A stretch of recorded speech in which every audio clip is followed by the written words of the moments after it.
আমাদেরকে গুলি করার আগ পর্যন্ত কোনো কিছুটা আমাদের গায়ে লাগে না। যতক্ষণ না পর্যন্ত বুকে বা মাথায় গুলি চলবে ততক্ষণ পর্যন্ত আমরা কোনো স্ট্রাগল মনে করি না, এবং এক্সট্রা কোনো সিকিউরিটি লাগবে না।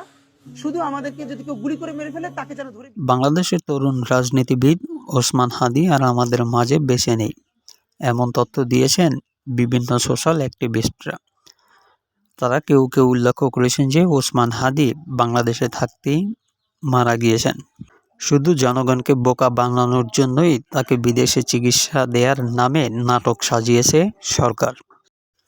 এদিকে তার ভাই ফেসবুক লাইভে এসে বলেছেন, হাদি ভাইকে নিয়ে রাজনীতি করা বন্ধ করুন।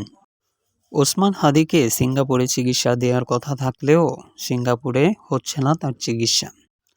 ওসমান হাদির শারীরিক অবস্থা খুবই খারাপ, যার কারণে তার দ্বিতীয় অপারেশন কোনো মতেই সম্ভব নয়।